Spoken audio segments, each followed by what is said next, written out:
Agora lhes apresento a nossa próxima palestra, da regra ao agente autônomo, decisões orientadas por dados em 2025. E como palestrante, ele, que é professor associado do ICMC e especialista em ciências de dados no Mercado Livre, onde lidera decisões científicas e tecnológicas com foco em prevenção de fraudes usando IA e aprendizagem de máquina. Com mais de 60 publicações em conferências de alto impacto, ele também atua com LLMs, aplicabilidade em IA e já foi pesquisador visitante na University of Surrey, no Reino Unido. Ele está entre os 2% cientistas mais influentes do mundo, segundo a Stanford. Com vocês, professor Moacir Ponti.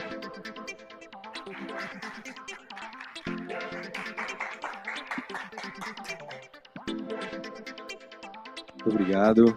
É uma honra estar aqui nessa conferência.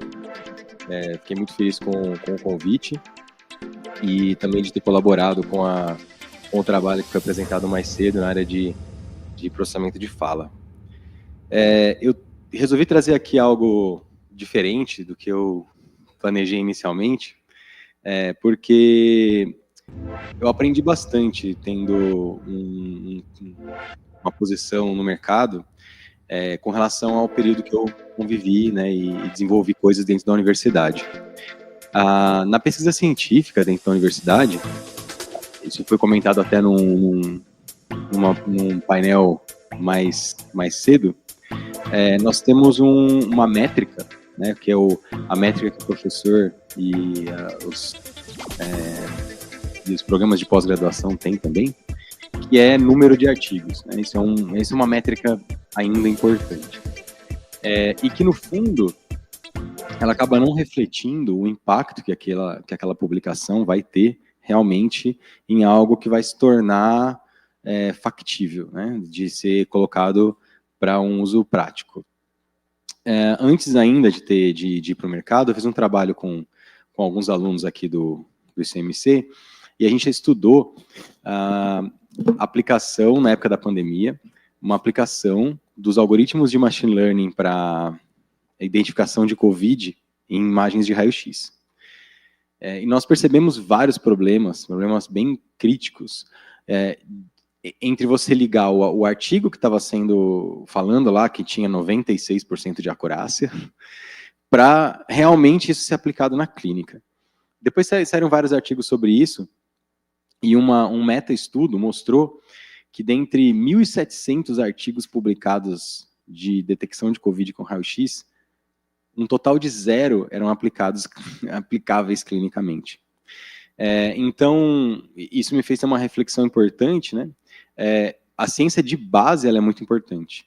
A ciência teórica ela é muito importante.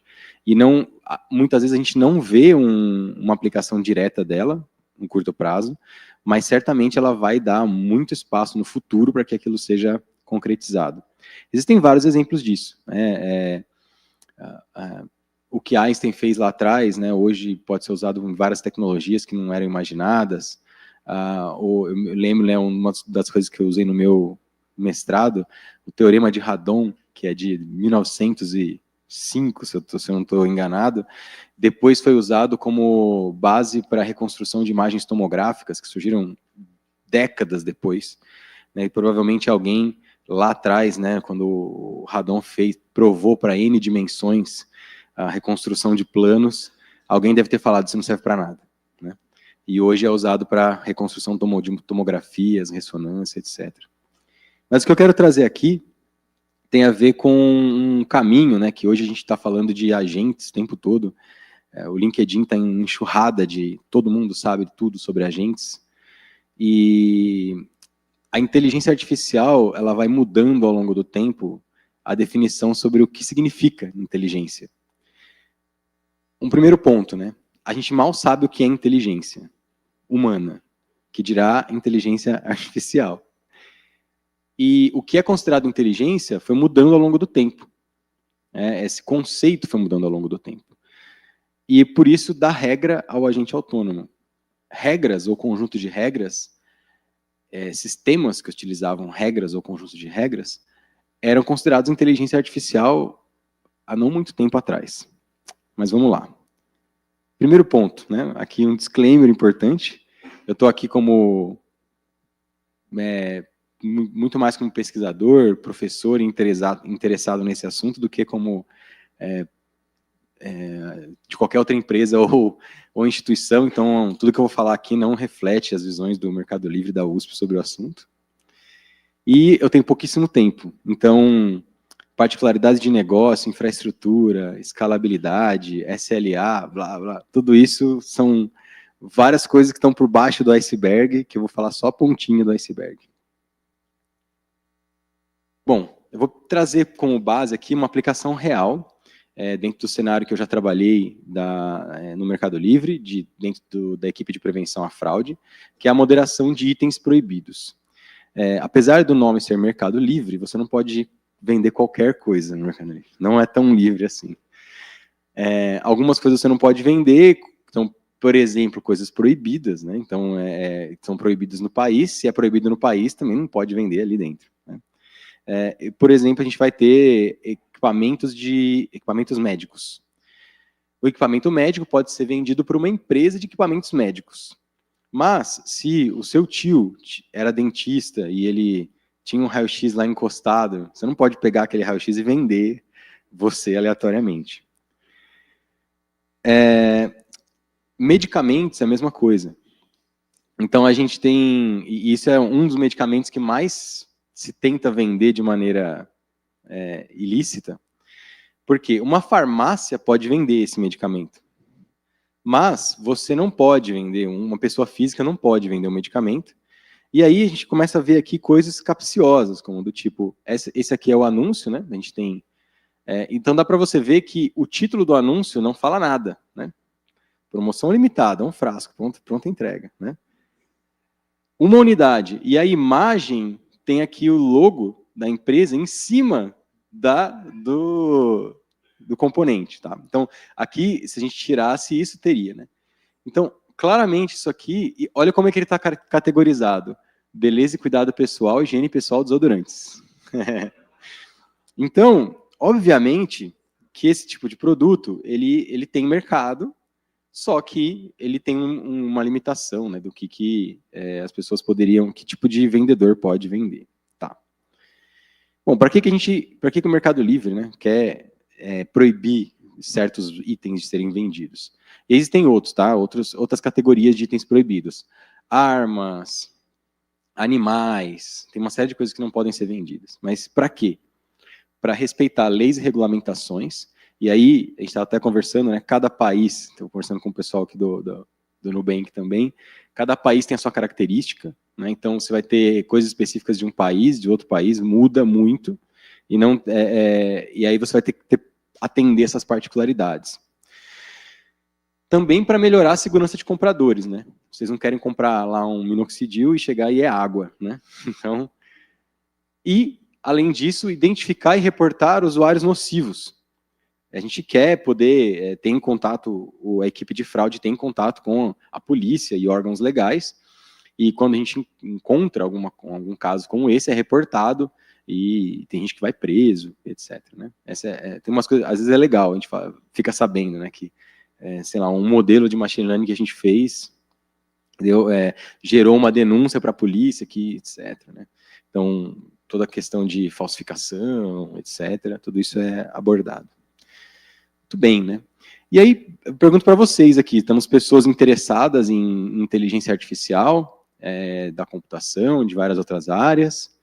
Como é que você classificaria um artigo entre proibido e permitido?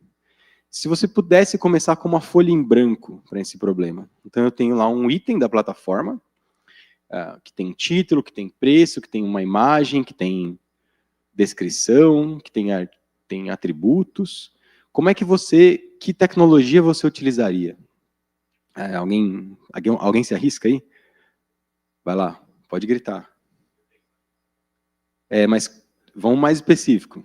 Com que detecção de imagem com que? Assim, com um algoritmo de classificação, uma CNN, se você souber, né?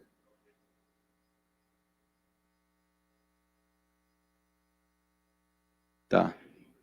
Uma imagem, detectar imagens suspeitas. O que mais? Lá no fundo alguém levantou a mão.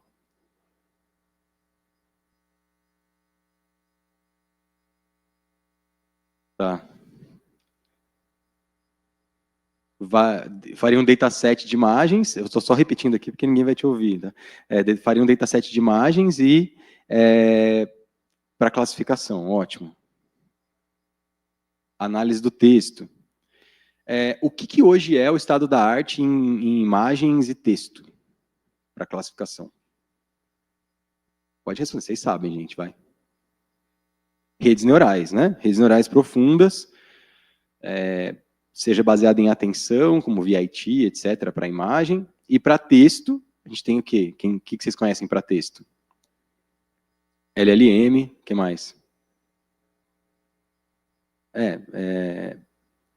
O encoder, né? Você tem o GPT e tem o encoder também, né? Então, você pode usar um BERT ou algo do estilo para fazer um encoder desse texto. Você pode usar um LLM mesmo, né? E pedir para ele resolver esse problema. Então, geralmente é assim, né? Alguém falou aqui eu esqueci quem foi, no painel, falou assim, a gente é muito fascinado pela solução, e muitas vezes não lembra do problema. Foi num painel aqui mais cedo, perdão, eu quase decorei o nome da pessoa, falei, vou lembrar, esqueci. Então, nas decisões orientadas por dados, o que a gente gostaria de ver, principalmente quando a gente vai para um cenário prático, tá? Você pensar primeiro no problema que você tem para resolver. Qual é a natureza desse problema? Que tipo de dados eu tenho para resolver? Eu tenho ou não, né? Alguém falou lá no fundo, junto uma base de dados com todas as imagens. Será que eu tenho o suficiente? Não necessariamente, né? Depois eu tenho que pensar no sistema que envolve essa solução, e depois eu penso no modelo, que é o último. Né? Então a gente não deve pensar, eu vou usar um VIT para resolver isso, ou vou usar o GPT-4o, ou vou usar o DeepSeek. Não, eu penso primeiro qual é o problema, depois o sistema que está ao redor dele, e só depois o modelo. Que tipos de aspectos são importantes de considerar no sistema? Custo, ou seja, quanto vai custar essa solução, não só para fazer ela, mas em produção. O time to market, que é o tempo que vai levar desde que eu concebo a solução até ela ficar pronta para gerar. Os riscos que eu tenho no processo, porque pode dar errado. E os tempos de resposta. Isso varia bastante de acordo com o 2, que é a plataforma, que ela pode ser síncrona ou assíncrona, e ela pode ter várias camadas. Quando que uma plataforma é síncrona? Quando eu preciso esperar a resposta desse sistema para continuar com a transação, por exemplo. Então, quando você faz uma compra no Mercado Livre, o modelo ele tem que esperar a resposta do modelo para concluir a sua compra, ou eu posso concluir a compra e depois eu tomar a decisão. Se eu puder esperar, ela é assíncrona. Se eu tiver que esperar, se eu não precisar esperar, ela é assíncrona, mas se eu tiver que esperar, ela é síncrona. E isso vai mudar também o requisito do sistema. E camadas existentes. Quanto mais camadas eu tenho, maior o tempo de resposta. Fala-se pouco na academia, etc., nesse tipo de cenários, e em geral, se trabalha muito com APIs, né? Então, você vai ter uma API que vai fazer uma chamada, outra API, etc. Né? Essas APIs são interfaces que a gente utiliza para conectar serviços. Vocês fazem ideia do tempo que leva, em geral, uma chamada de uma API? Alguém tem ideia? 40 milissegundos é bastante até, mas pode ser menos, tá? Em geral, 10 milissegundos, tá? Dependendo Estou falando mais do contexto que eu conheço ali. Mas 10, se você forçar bastante a barra ali, tem um negócio bem otimizado, 7 milissegundos. Nossa, 7 milissegundos, mas isso é instantâneo.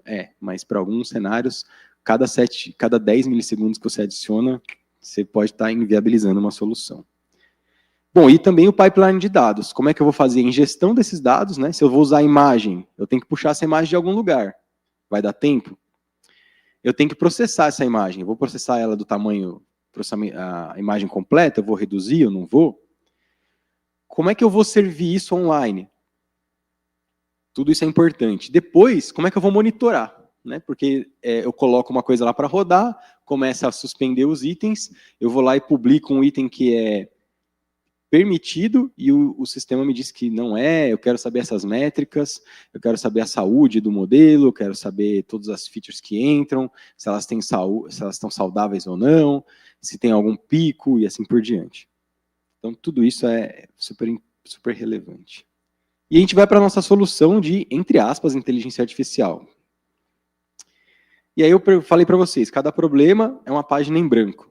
E, em geral, no contexto que eu já trabalhei, não só no Mercado Livre, mas também outros projetos que eu fiz em empresa, com consultorias, etc., em geral a gente quer resolver mais com menos. Então, não vai ser a primeira solução o GPT mais avançado, que custa alguns dólares aí para processar cada transação. Então, a gente tem que começar realmente com uma página em branco. E qual seria o primeiro passo? Uma regra dura. O que é uma regra dura? Algo que é um if-else mesmo, certo? If, programação. O que é legal? Ela tem um baixo custo de infraestrutura, ela é interpretável, se falou muito aqui sobre como que vocês fazem para explicar os resultados. Como a regra dura, ela é explicável por si só. If alguma coisa, se não, tal coisa. A regra explica. A implementação é fácil e a execução é muito rápida. O problema, em geral, ela tem baixa eficiência e cobertura limitada, porque imagina a sequência de if, then, else que você tem que fazer para cobrir todos os casos, né? É bem complicado. Porém, é uma solução que a gente não pode descartar. Depois que a gente vai para um outro nível, um segundo nível, né? Começa com as regras. E aí dizendo, né, antes que uma sequência de regras e mineração de regras foi um hot topic absurdo e nos anos 70, por ali, era considerado que evoluindo os sistemas de busca por regras, a gente ia chegar na AGI, né, na inteligência geral, né, só com esses tipos de buscas. Existiam pesquisadores de lugares não menores, como MIT, etc., que achavam isso com certeza. Tá? Beleza. Depois a gente passa para modelos de aprendizado de máquina. O que eles trazem de interessante? Capacidade preditiva e generalização. Então eu tenho maior eficiência e cobertura, porque a regra não é dura mais, ela é mais suave. É uma regra suave, eu poderia dizer assim. E a execução ainda continua rápida. Existem vários colegas aqui também mais cedo falaram, né? Que tipo de algoritmo vocês usam, tal. Falaram de algoritmos como XGBoost, LightIBM. Isso ainda é muito usado na indústria, assim, mas muito mesmo. Então, não subestimem esse tipo de algoritmo na hora de pensar numa solução. Porém, claro, ele tem um tempo e recurso maior para implementação, porque um algoritmo de aprendizado depende de quê? Do colega lá do fundo de óculos, dados. Né? Então eu preciso montar uma base de dados. Só isso aí já leva um tempo. Eu preciso pensar quais features eu vou usar. Isso leva mais um tempo. Eu preciso garantir que essas features vão poder ser servidas. Isso leva mais um tempo. Contato com a equipe de engenharia, e tal feature não está disponível, e tem que construir, e assim por diante. Então, tempo e recurso maior para a implementação, requer armazenamento em larga escala, e uma infra mais complexa do que a regra. Por que armazenamento em larga escala? Eu vou depender de data lakes e dados, né, para isso. Então, eu vou ter que armazenar tudo para depois poder usar nesses modelos. Legal. Outra solução possível, uma solução de IA de prateleira, off the shelf. Né? Eu pego lá um modelo LLM pronto, uma rede pré-treinada e uso direto. Alguns trabalhos aqui mais cedo usou redes congeladas, né, redes CNNs congeladas para um certo problema. Isso é uma solução off the shelf, né, você pega lá e usa do jeito que está. Um outro exemplo com LLM. Prompt Engineering, com grandes modelos, em vários cenários resolve o problema. Então, por exemplo, para artigos proibidos, né, eu vou falar depois, na verdade, cada um deles dentro desse cenário de artigos proibidos. Para vários cenários resolve isso, porque você fala assim, procura se nesse artigo tem algum medicamento, né? Ele vai achar. Outra coisa legal, né? Não requer treinamento. Eu pego lá o modelo, faço uma chamada na API e não preciso treinar. Mas o custo pode ser proibitivo. E a latência pode inviabilizar o uso. Eu vou falar depois um pouquinho desses tempos, tá? E aí eu tenho sistemas agênticos, né? Eu não sei qual nome melhor dá aí. Sistemas que tem um monte de agente, várias LLMs, etc. Que, dado um objetivo, ele vai resolver tarefas de maneira orquestrada. E a ideia desses sistemas é que eles possam auxiliar ou substituir os humanos por meio de automação. Algumas desvantagens. Maior tempo de implementação. Um sistema agêntico não é uma coisa fácil igual um prompt. Aí mais cedo também isso foi falado aqui. Ele tem um risco maior do que qualquer outro sistema, devido ao que a gente já sabe, alucinação, jailbreak, que é possível fazer, e assim por diante. Alto custo e alta latência. Então, ainda a gente está num ponto em que esses sistemas eles vão ser realmente a última coisa que a gente vai pensar em tentar resolver, principalmente quando se trata de sistemas com uma requisição muito alta. É que eu tenho um fluxo de dados muito grande. E aí eu tenho uma tabelinha aqui, totalmente minha, isso aqui, tirada da minha experiência, dentro das coisas que eu já trabalhei, não é de artigo nem nada. O que eu acho, tá? E aí por isso que eu coloquei até mais qualitativo do que quantitativo. Então, as regras duras, elas levam horas para ser implementadas, um analista senta lá, olha, e em algumas horas já tem uma regra. Por que ela é legal? Por exemplo, em fraude, em prevenção à fraude, o pessoal usa muito como regra de contenção. Então, por exemplo, a fraude ela se espalha muito boca a boca, né? Então, o que vai acontecer? Alguém descobriu um jeito de fraudar o Mercado Livre, lá no interior de Minas Gerais. E aí, numa cidade, sei lá, perto de Belo Horizonte. Aí, isso se espalha. Olha, eu consegui comprar um produto e não paguei. E isso começa a se espalhar. E aí você precisa conter aquele ataque até o produto, alterar o produto. Então o que eles fazem se é uma compra de iPhone e vem dessa geolocalização e tem tal preço, tal, bloqueia. Só até a gente quer conseguir resolver o problema de maneira mais definitiva, né? Então tem analistas fazendo isso. O custo é muito baixo e a latência é muito baixa também. É uma chamada de uma API. Então, é 15 milissegundos ou menos. Modelos de machine learning, né, o tempo que leva semanas para desenvolver. Né? Aí eu coloquei semanas porque, dependendo se já tiver tudo pronto, tal, poucas semanas. Se tiver que construir mais coisas, demora um pouco mais, até alguns meses. Mas, ok. O custo, em geral, é baixo e a latência costuma ser menor do que 100 milissegundos. Ainda que a gente tenha modelos de machine learning que respondam em mais de 100. 200 até 300, não muito mais do que isso. Modelos AI off the shelf. Como eu não preciso treinar, em alguns dias eu já consigo colocar esses caras online. O custo é variável, vai ter casos menos e mais, aqui eu deixei variável, não dá para medir tão bem.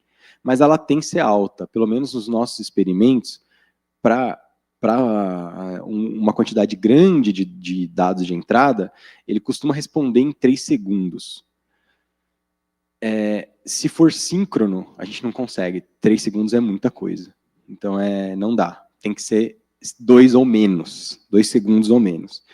E aí, o que a gente começou a fazer? Diminuir a quantidade de dados que a gente passa para o modelo. Só que aí, você diminui a quantidade de dados que você passa para o modelo, ele responde em 1,8 segundos, passa no requerimento do sistema, mas ele é péssimo no resultado. Né? Não pega as coisas que a gente quer. Então, por enquanto, não dá para usar. Qual a alternativa? Usar uma combinação de Small Language Models, né, ou Small Visual Language Models, com RAG ao mesmo tempo. E aí você consegue baixar o tempo de resposta, o custo ele fica ali moderado e dá para usar. Mas o time to market aumenta. Né, eu vou ter que ter um trabalho ali. Fine tuning de modelos não é fácil. Quem já trabalhou com isso, fine tuning de modelos de linguagem é uma tragédia, na verdade, assim, é muito difícil de você acertar o ponto em que você não estraga tudo, que geralmente a gente estraga tudo, se você não tiver um pensar bem. E a gente tem sistemas agênticos, né? E aí eu trouxe aqui, eu acho que eles têm um impacto enorme, eles são super interessantes, eles podem ser super poderosos, mas hoje, no estado que a gente está, eles são os mais difíceis, porque eles continuam levando muito tempo para desenvolver, o custo é muito alto e a latência é muito alta, minutos. Então, já tem sistemas agênticos dentro do nosso ecossistema, funcionando de maneira automática, tá? Não só conversacional, mas aí ele responde em minutos. Então, não dá para você pôr, sei lá, um fluxo de compras no Mercado Livre, que é milhares de compras por minuto, num sistema não dá para conectar, né? E o custo também seria proibitivo, ele vai custar mais caro do que a comissão que o Mercado Livre está ganhando. Vamos para um caso prático, eu tenho só 5 minutos. Regras. Por exemplo, a gente pode colocar uma regex. Quem aprendeu regex aí? Pô, é sucesso demais.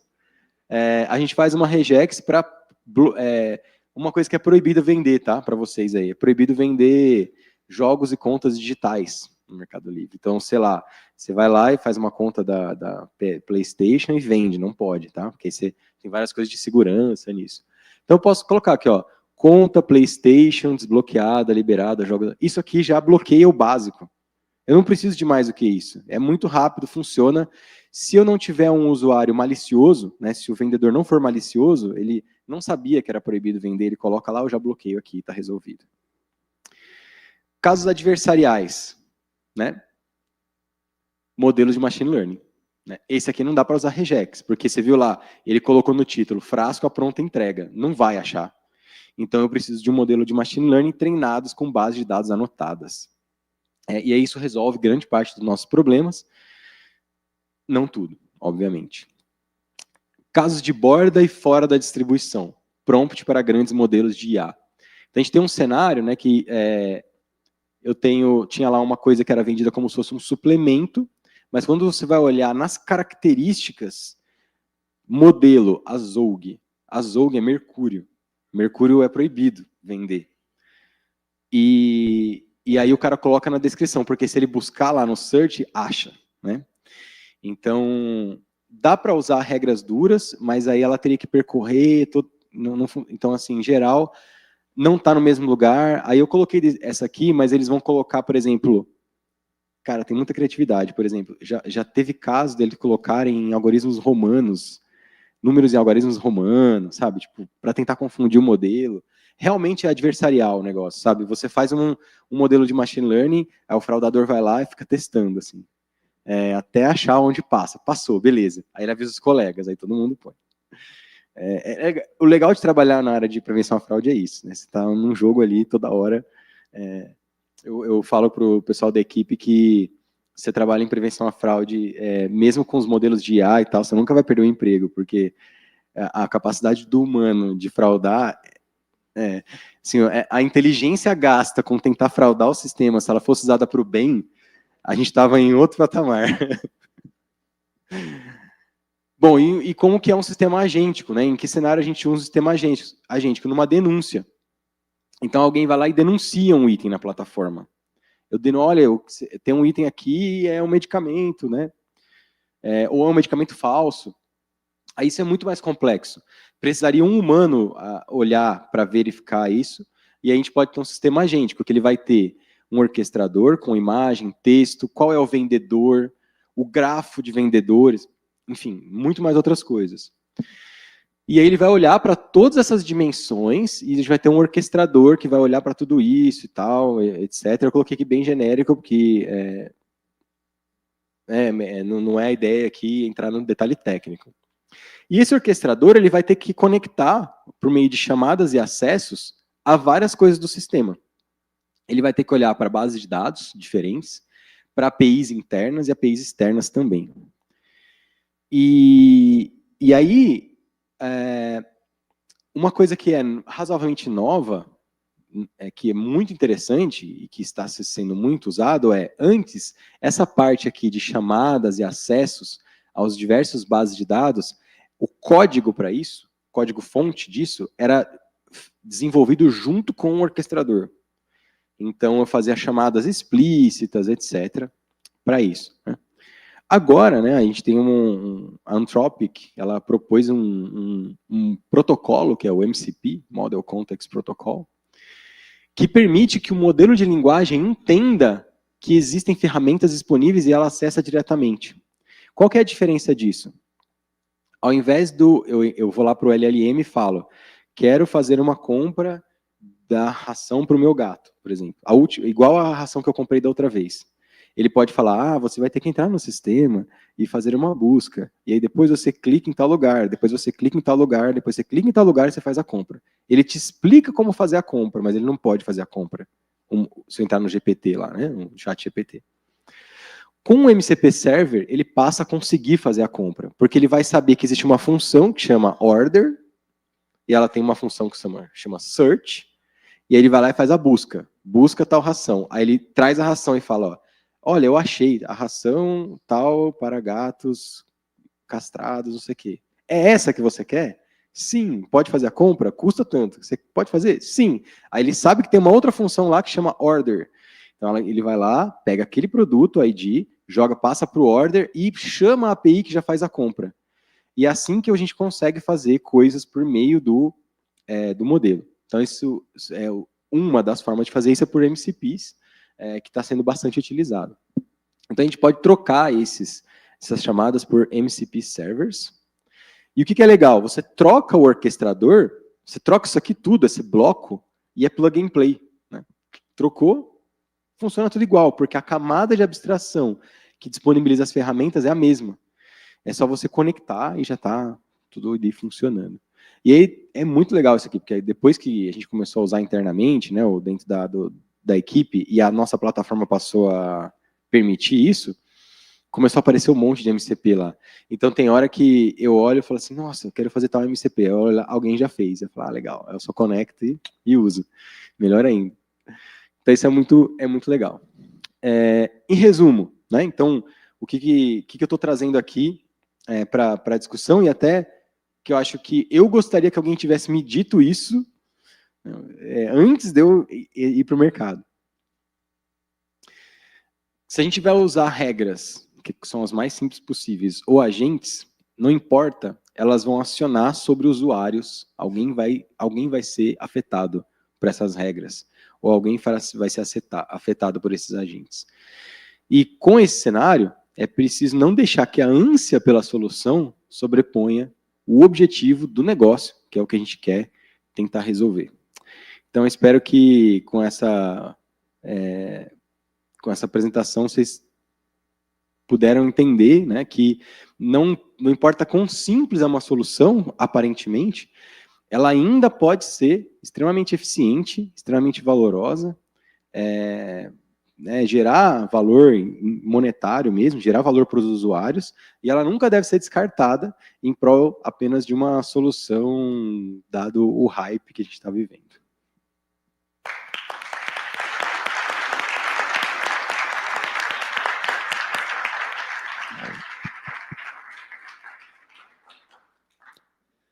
Pessoal, a gente está com o tempo um pouco apertado, então 2 perguntinhas, rapidão. Já vou aí, mas vou aqui primeiro que está mais perto. Obrigado. O viés da seleção. Eu queria entender, nessa sua mudança, estava dando para ouvir?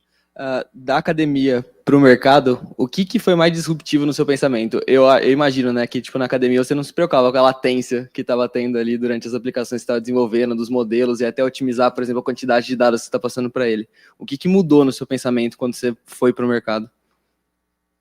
Bom, 2 coisas mais importantes. Primeiro, é pensar na viabilidade, né? Então, assim, a viabilidade é algo muito importante. E no que eu tenho que sacrificar para que a viabilidade ocorra, né? Porque é um ponto principal. Se não é viável, não dá para fazer. Então, eu tive que mudar o pensamento para... Primeiro, eu tenho que verificar a viabilidade. E quais são as coisas que eu começo a sacrificar para que isso seja viável em termos, principalmente, de tempo. Então, exemplo, né, no Mercado Livre, tempo e viabilidade técnica. Né? Os ciclos são trimestrais. Então, a gente tem que sempre ter alguma coisa incremental a cada trimestre.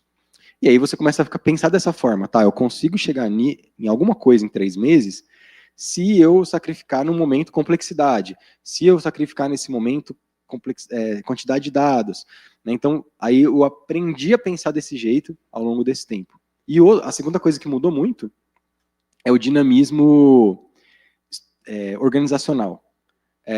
A gente, na universidade, às vezes a gente quer mudar uma coisa, a gente quer muito mudar uma coisa e leva 1 ano para mudar, ou mais, né? Você quer pôr uma disciplina, você quer mudar a grade curricular de um curso, né? Se a gente fizer agora, os alunos de 2028 vão começar com essa grade curricular, né? Tem uma razão para isso, óbvio, né? Mas é uma coisa muito normal. Um reitor fica 2, 4 anos, um diretor fica 4 anos dentro daquele cargo, né? Um professor que é um colega seu, se a gente for aposentar aqui, você trabalha com ele a vida inteira, né?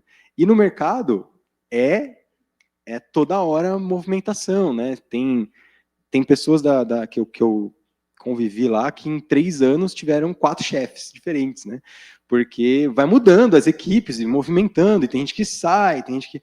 Então, eu também tive que aprender a lidar com não ter medo disso, sabe? De, olha, tá uma loucura, se eu fizer meu trabalho bem, e eu tiver uma boa interação, e eu conversar bem, comunicar bem, vai dar certo, né? Então, foi outra coisa que eu tive que pensar, mudar a forma de pensar. Mas muito boa, obrigado pela pergunta. Boa noite aí, professor. Eu tenho visto bastante vaga do Mercado Livre na área de engenharia de segurança, mas não vou pedir indicação nem nada. Só que eu estou vendo a descrição das vagas de engenharia de segurança começar a pedir formação em inteligência artificial. Uhum. Eu queria perguntar para você se você vê algum modelo ou preocupações em modelagem com dados sensíveis. Então, por exemplo, você já viu utilizando alguma técnica, por exemplo, de aprendizado federado ou privacidade diferencial ou coisas correlatas ali no seu campo de atuação? Existe um departamento lá só sobre isso, né, sobre segurança e segurança da informação. Eles são bem sérios, né, e realmente a gente recebe, no começo você recebe um e-mail, né, só falando, talvez você esteja fazendo uma coisa errada e você pode, né, ser bem pior, acesso bloqueado e tal. Dados pessoais, né, PII, são uma coisa bem séria, né, é tratada de forma bem séria. Então, só que aí, por que essa coisa da inteligência artificial? Mais no sentido de que se você conhece ferramentas de produtividade. Então, provavelmente, aí meio que eu estou chutando aqui, tá? O que eles estão pedindo é algo que você sabe usar a inteligência artificial para trabalhar? É isso. Eles não vão pedir que você treine um modelo de linguagem para segurança, muito provavelmente. Tá? Então, aí tem que ver certinho a descrição da vaga, mas a empresa como um todo, ela está fazendo digamos, é o que todo mundo, né, está fazendo, na verdade, né? Se a gente não está usando esse tipo de tecnologia, por quê? Né? Porque se é tão bom, né, se é tão útil para a gente, e a empresa está dando lá as licenças de tudo quanto é tipo de ferramenta que a gente pode usar, a empresa quer recrutar gente que use isso. Né? Então, no seu dia a dia, você vai usar ali alguma ferramenta de auxílio para código, você vai usar alguma ferramenta de auxílio para resumo de coisas, né, para geração. Então, eu acredito que tenha mais a ver com o uso de ferramentas de produtividade no trabalho, de inteligência artificial, do que qualquer outra coisa. Né? É o que antes era, você tem que saber usar Excel e SQL, sabe? Mas você já viu alguém treinar modelos usando dados sensíveis? Não vi. Bandeira vermelha, assim. O que eu sei que, assim, no mínimo, o que acontece você tem que ter uma aprovação de alguém e tem que ter uma justificativa muito boa. Eu nunca vi acontecer. Em prevenção à fraude não aconteceu. Mas, óbvio que tem lá, né? Tem um asteriscozinho. Você vai usar, você precisa da aprovação do diretor. Né? Aí você vai ter que... O diretor tem que te dar o ok, e aí tem que ser um caso muito específico. Uma salva de palmas para o professor Moacir.